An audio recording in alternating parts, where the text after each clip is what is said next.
Hello, everybody. Happy Friday. Thanks for listening in. We are going to talk about our preliminary conversion form and our plans for conversion in the next few years. We'll introduce ourselves as always. I'm Beth Stover. Craig Zemke.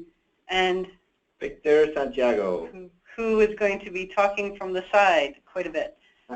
So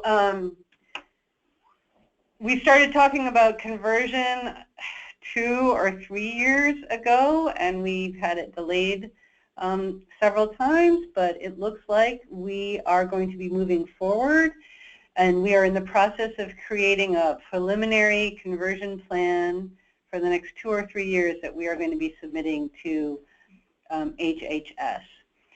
So we created a new preliminary planning form to get some feedback from you all.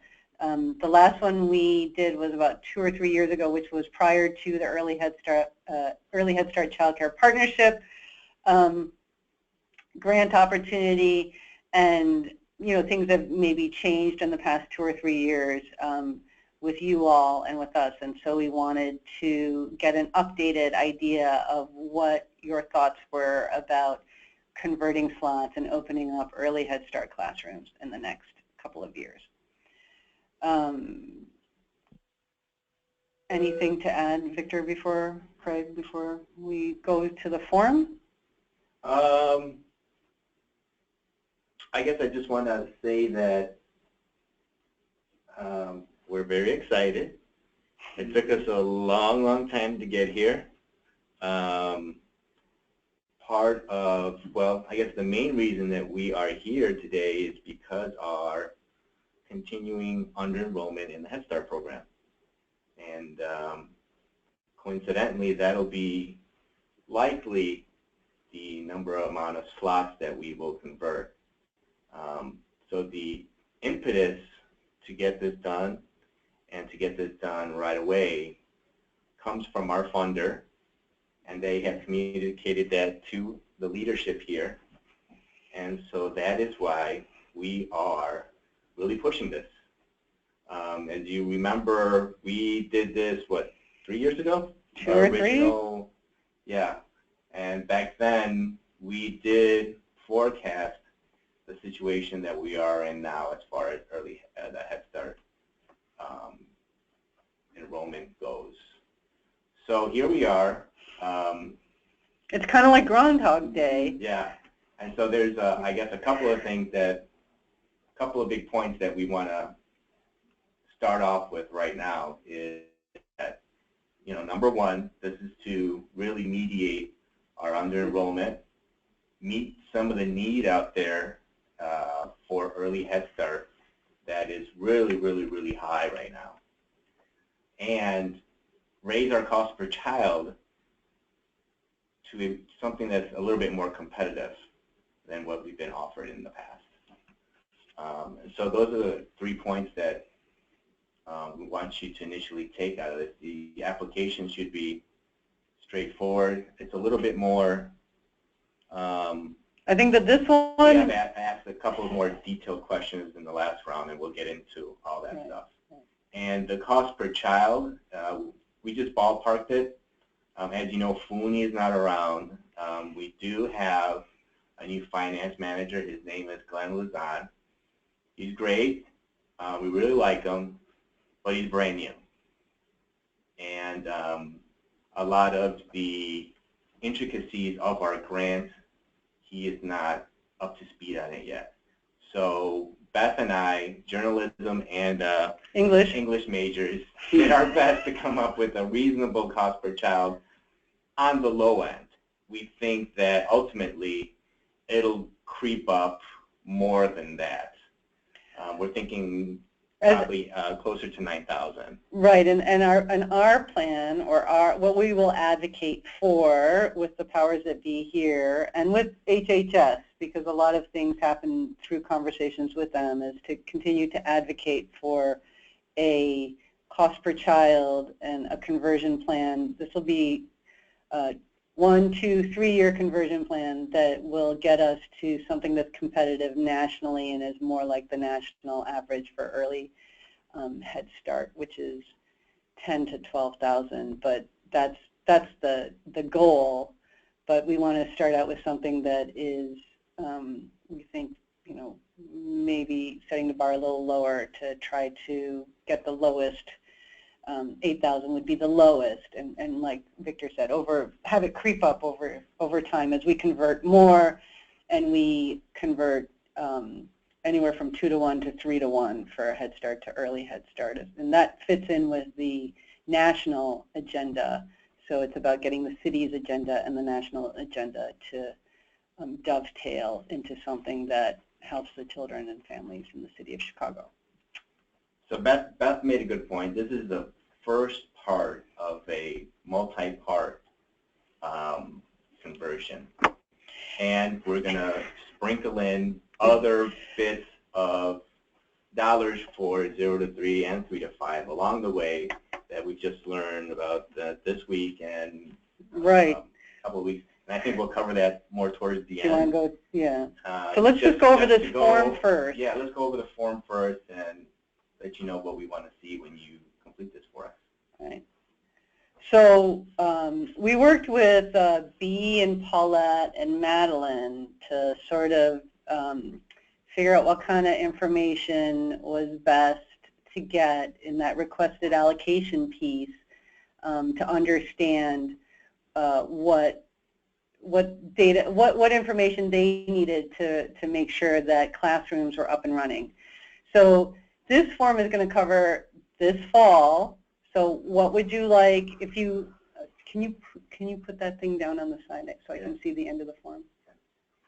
Right, anticipated start date. So for this form, let's work backward. We're asking you, what do you want your classroom configuration to look like? Either, can you spread out those pound signs under, yeah, either 9/1/2016, which would be this fall, or something that you would like to convert for 9/1/2017, right?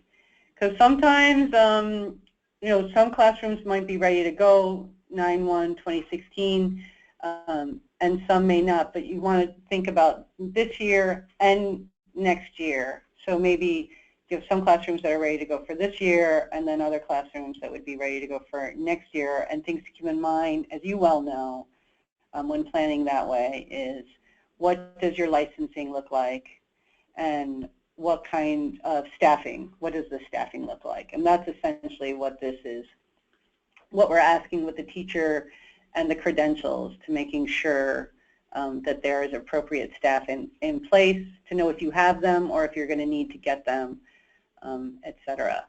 And whether it's so you have a current allocation, let us know what that is, and then see how we have it by site and classroom name. This is in column C, right? And what the regular age group is, the number of classrooms. So this is kind of a combination, this is kind of a more detailed program schedule form. The number of children in that classroom. If you have early Head Start, or if you have Ready to Learn, because one of the, I guess I'm going to step back again, that what we're looking at, especially for the immediate fall, is we know that there are agencies who have a lot of Head Start vacancies who could benefit from a conversion. We know that there are agencies that have had Ready to Learn slots that are going to be phased out over the summer, if I'm correct. And we also know that there's need. So we want to make sure that we're addressing some of those factors in the figuring out how the conversion is going to look like this year and next year. So, you can see that if it's a home-based program, you don't have to put the classroom name. Is this classroom, this is column I, can you open up that column? You want to go through a couple of samples here? Yeah, I will, but let's open up that column so I can see what the full, this one? Yeah. What is this center-based classroom half day? Or, oh, okay. What is it, half day? What are the options there? Half day, double session. Is it a half day? Is it just a half day classroom? Is it a half day double session classroom, or is it a full day? Right? So we're trying to just gather all this information, not only for this, but for some of the other opportunities that are going to be coming later in the summer. So we're trying to get as clear a picture as we can. Right. With this form. Right. With what you have right now, and what would you like to look at when we can as a conversion? So list all your classrooms, and then for the requested allocation, so like sample B2, this is line 22, row 22, right? That you've got, right now you've got babies in there, they're ready to learn, it's full day. Mm-hmm. So that would be an obvious place where you would convert, that classroom would be converted, if you look at the requested allocation, to an early Head Start classroom with babies.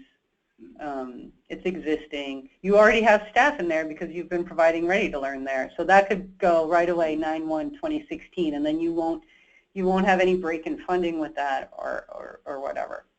So here we have your current allocation, and then here is your requested. Now let's say, for instance, that this.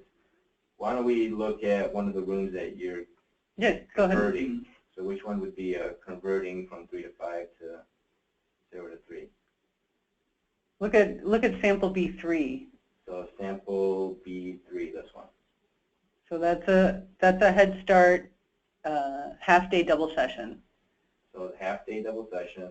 All right. Center-based. You have 17 kids enrolled. Right. And then we want to convert that to an early Head Start classroom. Right. For 2-year-olds. So 2-year-old room. Mm-hmm. 8. And we're not sure. You're going to have to hire staff for that, right? Is that what we're saying here? Probably, TBD. Yeah. But that would be probably a 9/1/2017 conversion. Right. Or, so the problem is, obviously, it's very complicated, and you have very complicated structures. And so sometimes you might want to think about it less also like one-to-one and more, sample B3, so maybe that's going to stay Head Start double session, although I think that would be not 17 but 34 children because it's a double session, 17 in the morning, 17 in the afternoon. But you could only have one early Head Start classroom in there. So the point being that, talk this out with your staff and your management and figure out what works for what you have now, like your actual universe of classrooms and program models, and what you would like it to look like first in the fall and this fall, and second in next fall, right? So that maybe you would convert none this fall, depending on what your resources are and what your plans are. None this fall, convert next fall, some this fall, some next fall, etc.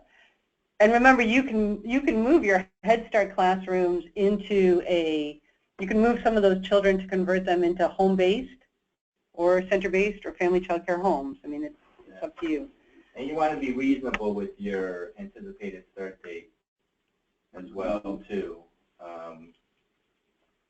given licensing and materials, equipment, all those kinds of things. Just be reasonable with your timeline, really. So samples B4 on 24, I remember this one now. Okay, so that was a double session, 34 children. And then it moved to a home base, so with like I think that was sort of maybe that was supposed to be the caseload of 20, so you could have 2 early, but it's not a classroom anymore, right? It's a home-based program. You just have to make sure you have socialization space. Let's answer some questions. Yeah. I thought that Head Start was, I thought that Head Start for 3 to 5-year-olds had to be full day. You're showing that they may be half day? Yes. Yes. So when you get the program options chart, usually with the grant application, it's kind of clear that there's a half-day model that's 3.5 hours per day. There's a double session model, which is 3.5 hours in the morning and 3.5 hours in the afternoon. There's a Head Start only full day. I don't think anybody does that really. That's 6 hours. And then there's a collaboration model, which is usually over 6 hours. And one of the funding opportunities we're going to be talking about is that we just received yesterday, I think it was, or the day before yesterday, they've released how they're going to be providing more money for full-day classrooms. So that's something that's going to be coming up. Anyway. Just want to clarify that all of our Head Start slots currently constituted are half-day slots. In order to make them full-day, they have to be collaborated with another source of funding, whether it be CCAP funding, PSA funding, PI funding, whatever. All of our Head Start slots are half-day slots. Now there's, I don't know if we're going to do it at this webinar and talk about the new... Let's talk about that at the end. We'll talk about that at the end, yeah. Just for your information. But just to clarify, and then let's keep going through the next question here. Just a quick clarification. Does HB refer to child care homes or home-based, i.e. home visiting program? We are interested in serving early Head Start eligible families with a home visiting model. Is that possible with this process? Yes. So home-based, HB is home-based or home visiting. FCCH is family child care homes. So that's the Head Start lingo and abbreviations. So yes, you can convert to do home-based / home visiting. Yes, most definitely. Mm-hmm. Okay, let's keep going.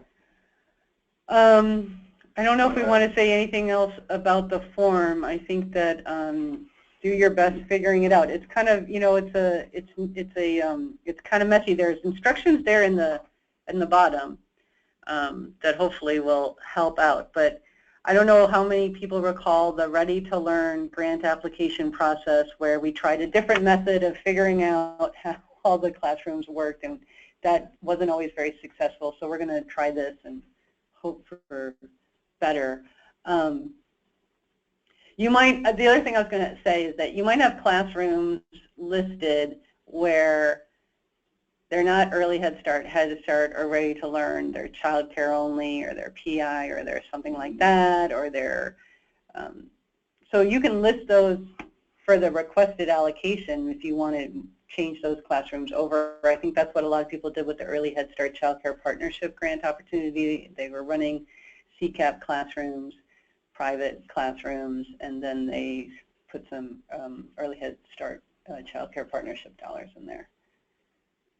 We've got a question. Sure. Can the half day be full year, or does it have to be part year? I think this is going back to that other question about Head Start. Right. Yeah, it can be part year. Yeah. For Head Start, it can be part year. So again, if you look at the last grant application, we always send out a program options table that provides the performance standards associated with full day, half day, double sessions, et cetera, et cetera. They're all regulated by the performance standards.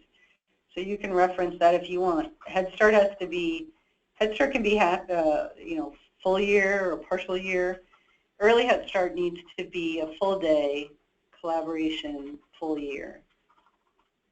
Go ahead.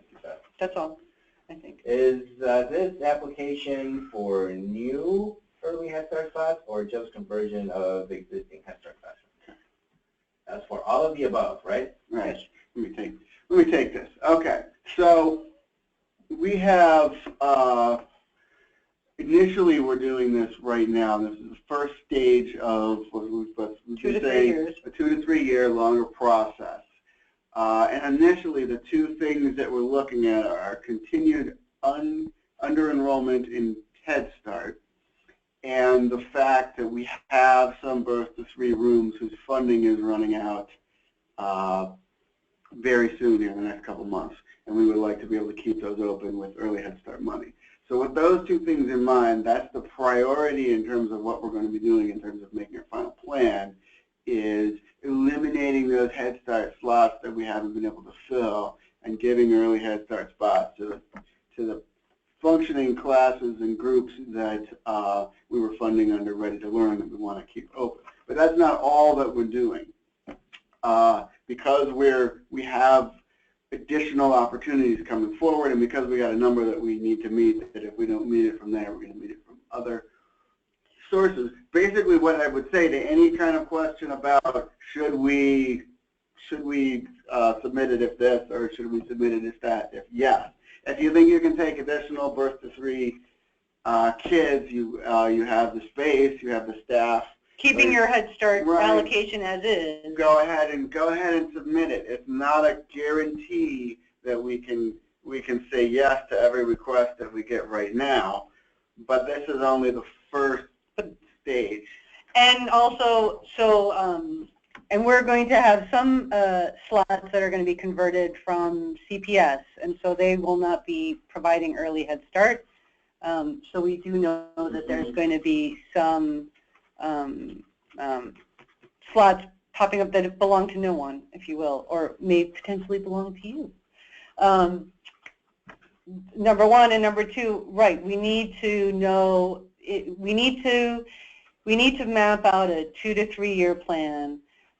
Our goal, as far as we can influence it and impact it here in Children's Services Division, is to move to a 0 to 5 continuum, to move to a more equitable funding structure that ensures that our cost per child is nationally competitive and allows us to provide services and the full menu of services and beyond.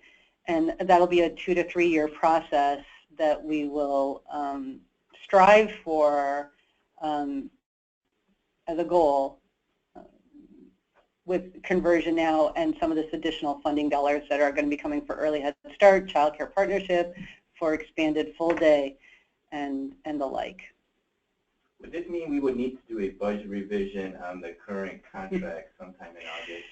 Yes. Mm-hmm. I guess this is, Beth, you probably want to talk about this as the initial step. Yeah. And what happens after this. So, okay, so here's the thing with the feds is that there is a conversion application process and it's written out. And so yes, that would be a fiscal year 16 budget revision. So what we would do is that for the last 3 months, there would be a budget revision for those agencies that were adding on additional early Head Start slots or losing Head Start slots and the like. And there would be some sort of narrative accompanied that that would have to happen. As far as we know, so we're gonna take the information you're providing us. We're going to provide a preliminary plan for a preliminary budget and plan to the feds. They will presumably, again, we can't always tell what they're going to do, approve that or tweak it or something like that and give it back to us, in which case we will have to revise the fiscal year 16 grant application. So that's number one. That's bucket number one. Bucket number two is, as some of you may know, that we've just had the COLA announced for fiscal year 16, and so that is due on 6/15, on June 15th. So I believe that's 1.8% COLA, and it's going to be for Head Start, Early Head Start, and Early Head Start Child Care Partnership. Whole shebang. Right. So that will be some kind of, you've all done the COLA before. I just sent all the documents from past COLAs to our finance department so they can see what FUNI used to do, so you can anticipate the same kind of situation. So that's bucket one, is this conversion fiscal year 16 budget revision, then the COLA budget revision, and then we also know that it was just announced that they've released the preliminary information about applying for additional dollars to provide full day funding for Head Start. So we'll be applying for that, but I don't think that's going to be a grant application like our typical base grant application where we have everybody initially in the grant application, but I'm not sure because there's supposedly additional information that's going to be coming with that. But that's going to be due 6/24. That might just involve stuff on the grantee end and might not involve the delegates very closely yet. because obviously we're going to apply for as much money as we can to provide, you know, that's what we do. And then lastly, supposedly on Monday, they're releasing an Early Head Start Child Care Partnership Expansion grant application, which will allow current Early Head Start Child Care Partnership grantees and or potentially new Early Head Start Child Care Partnership grantees to apply for funding. And supposedly the prediction is, or the prognosis, I don't know what they call it, grants.gov posted, that is going to be due on July 1st, and that those slots would become active in March of 2017, but as with most things that are by governments and bureaucratic, you can almost depend that everything will be released later than anticipated. So maybe that'll come out on Monday, or maybe it'll be a few weeks later, I don't know. And then, of course, we have the fiscal year base grant application, which is due at the regular time, September 1st. And I think what we'll do with this, so when we take this information we gather here and submit the conversion plan to the regional office, we'll have both the fiscal year 16 revision plan as well as additional conversion plan for the fiscal year 17 base grant application, because as you know, our fiscal year 17 would be from December of this year, but through the fall. So those last 3 months of that fiscal year 17 would include additional conversion slots so that we would continue to convert, continue to increase the cost per child, and continue to provide more early Head Start and less preschool opportunities as presumably the public schools take over that role. Did I cover that? Yeah, so essentially the Obama administration gave us our last big barrel full of dollars as a parting gift before a new administration comes in, and who knows? Who knows what will happen. And of course, everything has to be done this summer. It's like a stimulus era flashback. Okay, let's get to our next question. If we are converting a Head Start classroom to Early Head Start, will DFSS provide monetary support to purchase the items needed to convert the classroom? Well, yes, we will be applying for startup funds for conversion and for any other grant application we submit. Yeah, I guess the tricky part to that question is that we are using our current grant to do all of this. And so, and the timing of it is kind of tricky. Yeah. What we're really prioritizing right now is those classrooms that are ready to go. And I think that's why we wanted to really emphasize that this is more than a one-time thing. This is going to be over the course of 2 to 3 program years. And so the first initial task that we have is to control our under-enrollment in Head Start, like Craig was saying, and fill these seats as soon as we can. So yeah, we're going to support as much as we can, given the budget restrictions that we have, those new classrooms. But remember, our priority right now is to get rid of that under-enrollment and fill as much as we can with the Early Head Start with the current need that's out there right now. So the best strategy, and let me then piggyback on that, would be for 9/1/2016, so you know, we're going to be prioritizing classrooms that are ready to go.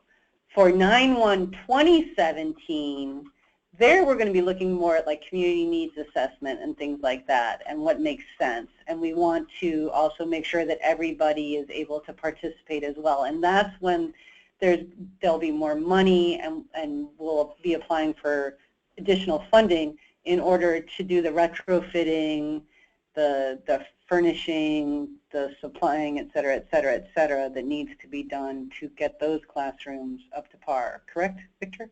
You got it. There you go. And does this replace slot relocation in August? No, I don't think it will. You know what they say about the best laid plans, right? So we do anticipate some movement, especially in the Head Start program, because we really don't know from year to year what that looks like. What happens to the RTL slots? Well, the RTL funding, the corporate dollars, the mayor's funds are going to come to an end this year.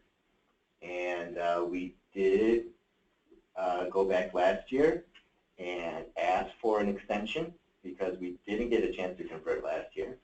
And our plan was to always roll these corporate RTL slots into our base grant, and this is what we can try and do over the summer this year. And so, yeah, the RTL funds for slots will be going away this summer. So if you do have slots right now that are funded by RTL, you should include those in this and request early Head Start funding for them so you can keep them open. Right. We currently have an EHS-like home visiting contract with CPS. Since CPS will be giving back those slots, should we include these slots in our request? What do you mean they will be giving? I don't understand what you mean by they will be giving. Is that prevention initiative? Yeah, I'm not sure. So yeah, we might want to have an offline conversation about your question, because as far as CPS and their funding is concerned, none of us in this room are experts. Yeah. Okay? If a provider wants EHS, how much of the funding is allotted to them? So they'll be just like with, just like now, like there's a general cost per child, and so, and we provided the 8,000 as kind of the bottom, the floor.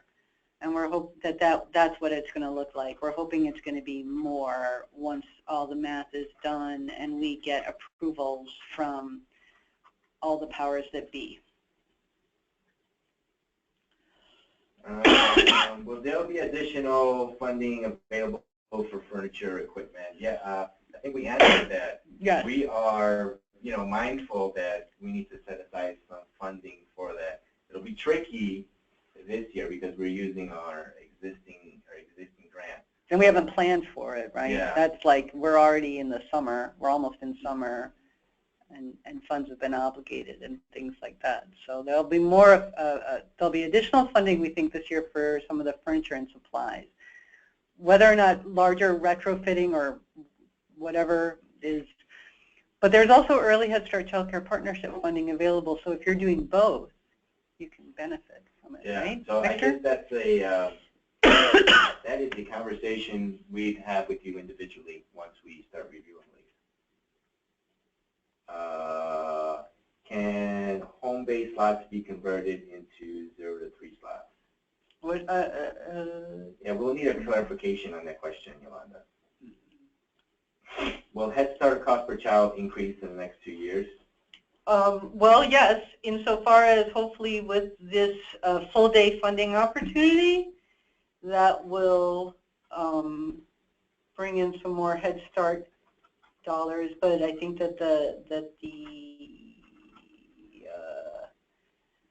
so again, we have to really scour the program instruction with this extended day funding and see what the ins and outs of that are.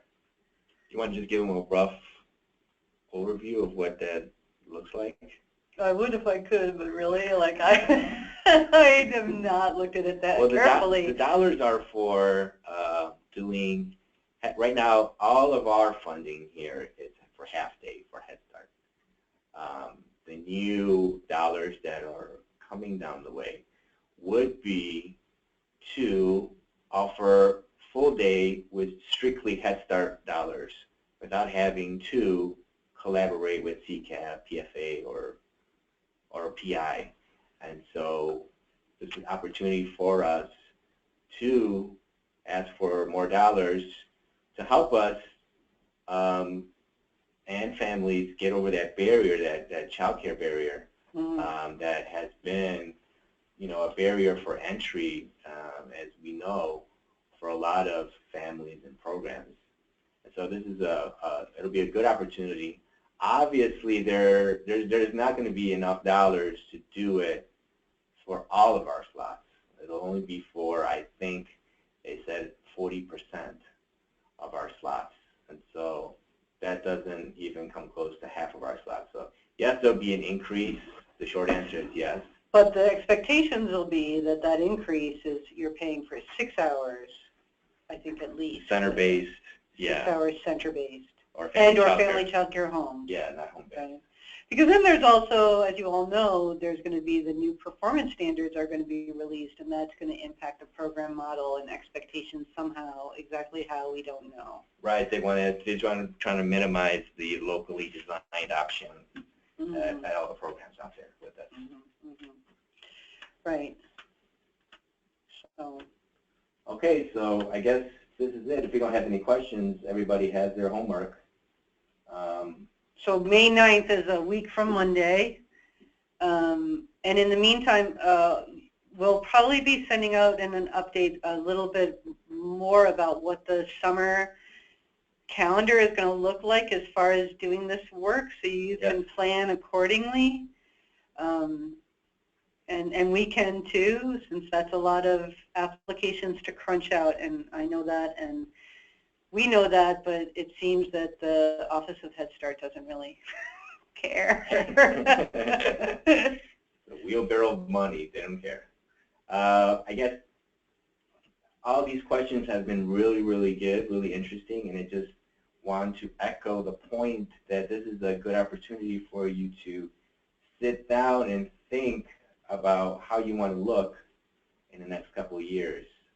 So this is a good opportunity for you to get together with your team, with your board, with your parent committee, with your fiscal folks, with your other stakeholders, and take a real critical look at your community assessment, if you haven't looked at that, the trends in enrollment. Just really take a serious look at where you want to be, because this is I don't want to say a one-time opportunity, but it is a unique opportunity for all of us really to remake the way we look in the next 2 to 3 years. Right, and it is definitely something that the current Office of Head Start has been pushing for and wants to see happen. And as long as states begin to continue to provide preschool, we know that it's going to be Head Start's strategy to provide more services to infants and toddlers. So. Right.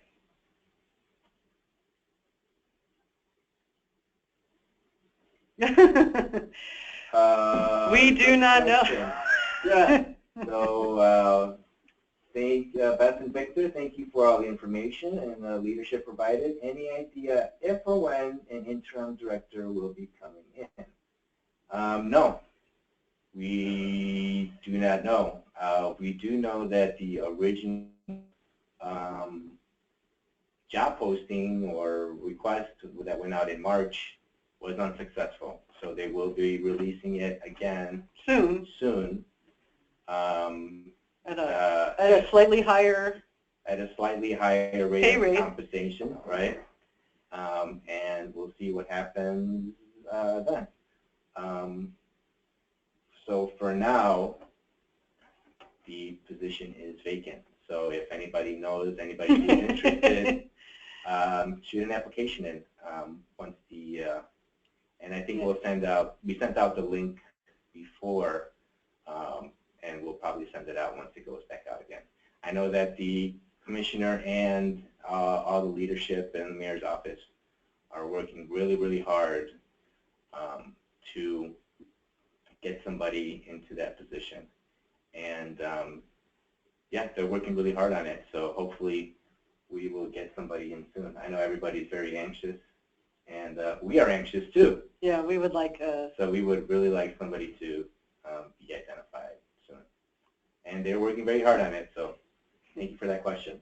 So if there aren't any more questions, I think, did you put our contact information? Well, everybody knows how to reach out to us, I guess. Right, and I think the main thing is that, so send it to Victor, because he'll be logging stuff in. And for the time being, my phone isn't working, so email me. And if you have questions for me in particular, but that's it, I guess. Craig? Everybody knows how to contact Craig. Yeah, send me an email, just the best way. Yeah. I get dragged out of my office a lot now. I just dragged him out right now. Yeah, so calling me is unproductive. I do get my email. So. Okay, very good. This webinar has been recorded. So if you have staff or anybody that wants to look at it, we will have it up on our YouTube page by the end of the day today. Okay? Thank you everybody for attending. Thank you for the questions. And thank you for hanging in with us, not only for these last 45 minutes, but for the last few months. You know, it's a struggle for everybody. But this is good news. We've been trying to get to this point now for 3 years. We're finally here. And something to be really excited about. Thank you. Bye.